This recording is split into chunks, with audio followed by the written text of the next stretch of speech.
All right, so Plan B for Baccarat and Blackjack. Plan B, get it?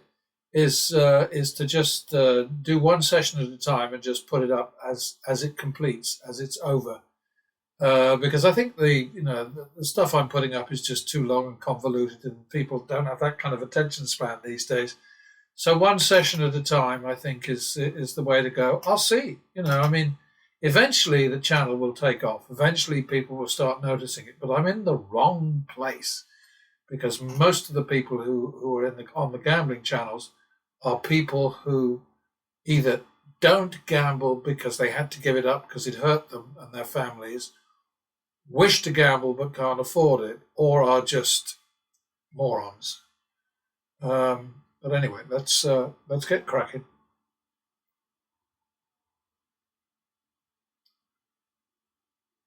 That was slow, wasn't it?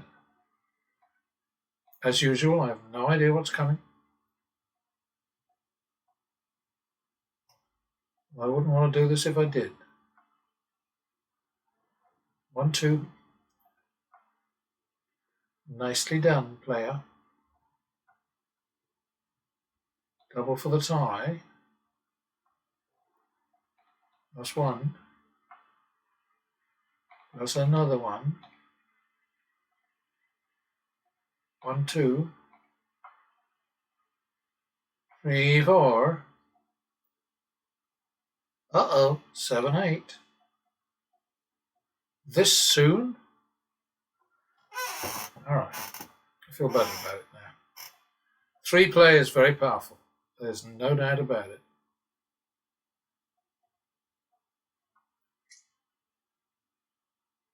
I watched a bit of Vegas Matt, as I so often do. I'm kind of like trying to pull back and not do any more of that lot because they're just so frustratingly awful.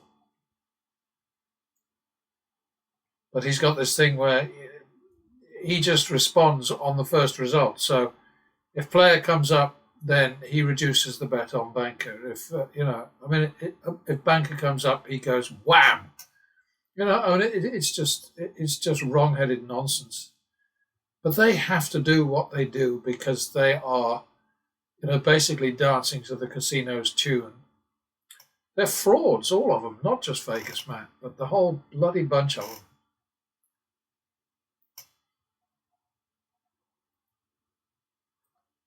1, 2 again. Oops, that's not right.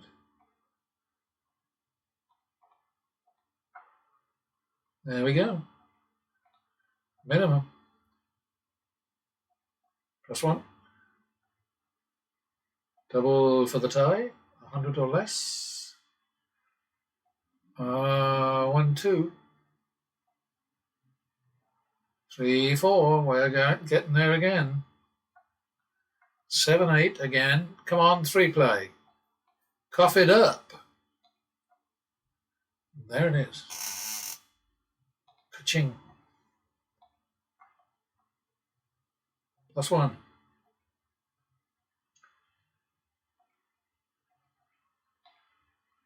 Oh, I think that was a bit too many. Sorry.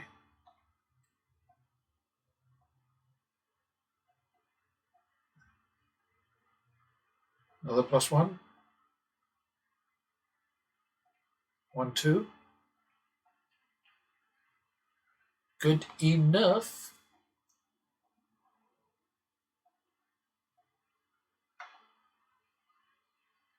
What the hell was that? 1, 2, isn't it?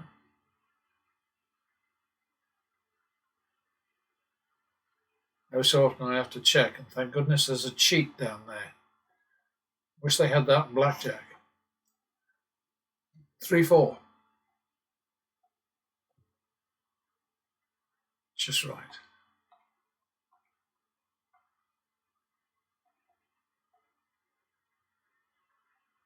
One, 2. 3, 4. 7, 8 again. Good grief. Try again. 15-8. Now we have to go to the bank. We might run away because we're in the danger zone here. But anyway, 15-8 to the bank. Ouch.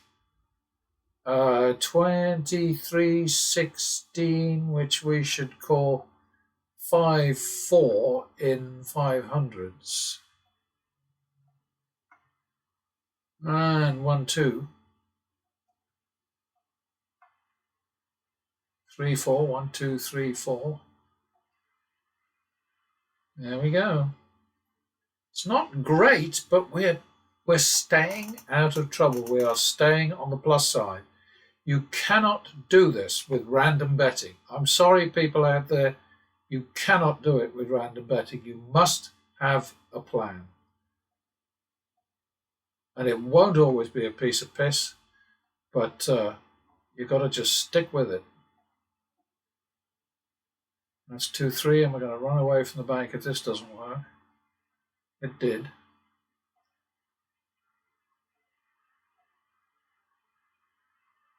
Plus 1. Press another one.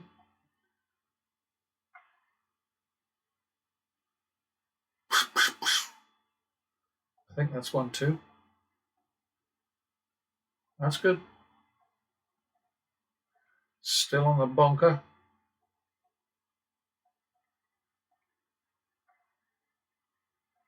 Two, 3.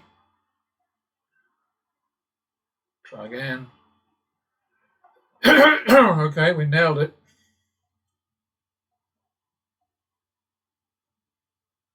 Plus 1. Double for the tie.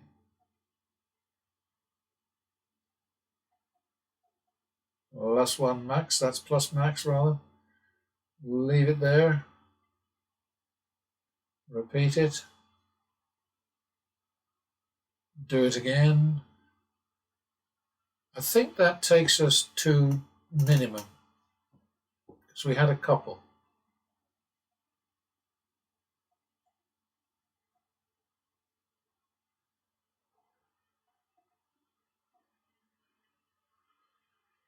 It looks to me like 3-5.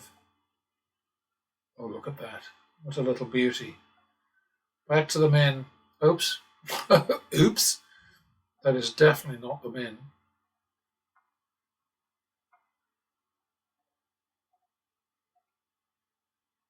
Repeat it.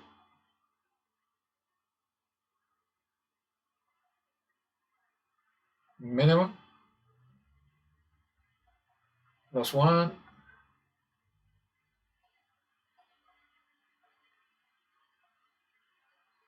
Last bet on the banker, 3-5. Well, it's not the last bet because of the damn tie. 8-5, so we'll call that 2-1 on the player. Oh dear, we're going to have to roll over, aren't we? 1-2. Maybe not. How about that for jolly good timing? All right, people. So let's have a look. 34 wins, 34 losses. Okay. If you were random betting, well, you might break even if you're lucky. If you were John Sirasani, you probably would break even because that guy barely spreads 2-1, except when he goes on tilt after, I don't know, perhaps too many dirty martinis, whatever the hell that is. It sounds quite disgusting.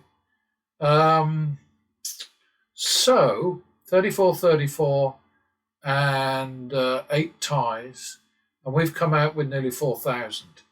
And it's yet more proof that you must win more when you win than you lose when you lose, or you're in trouble. But by golly, people don't want to listen to me. It's infuriating, really. But you know what? I don't care. I'm listening to me. I know I'm right.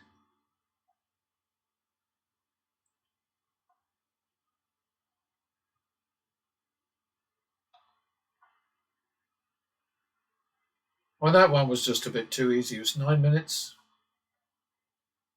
I don't mind easy. I really don't, honestly. So let's do the Do the sums. Coming right back. All right then, folks. So the nitty gritty. I mean, here we are, sort of like even now, less than 10 minutes in. 10,525 won, 34 winning bets, average win 310. 6,750 lost, 34 losing bets, average loss 199. Average win value over average loss value 156%. We won 3,775 out of total action of 17,275. So we had a win percentage of 22, which is pretty bloody good. The actual value is 0 because there were 34 wins and 34 losses. There were 76 bets. 0% was the player edge or the house edge, whichever way you want to look at it. And we turned that from 0 to 22%. Now, if you're going to tell me that this isn't a good way to go, then I think you probably have brain damage. That's all I can say. I will concede that if you want to bet the way you've been betting for years and losing for years, then this will be no help to you whatsoever. But I'm just saying to you, hey, if you want to beat these games on a regular basis, and I'm offering no guarantees, and I'm not telling you that this is the perfect strategy and that it's unbeatable, because it isn't. But the point is, it's kind of like, the whole business with flying on planes. Every so often a plane will crash. And the casino attitude to a strategy like this is to say, well, if it can go wrong at all, it could go wrong next time. Exactly the same applies when you step onto Delta Airlines or whatever. This flight could crash, because they do. And you could be dead, because it happens. But does that mean you shouldn't fly? Well, up to you. And this, by the way, is never fatal. Playing this strategy is never fatal. It might be expensive, but it's never fatal. So there you have it. I'm gone, and I wish you luck if you decide to stick with whatever it is that you do right now, because it's not going to make you rich.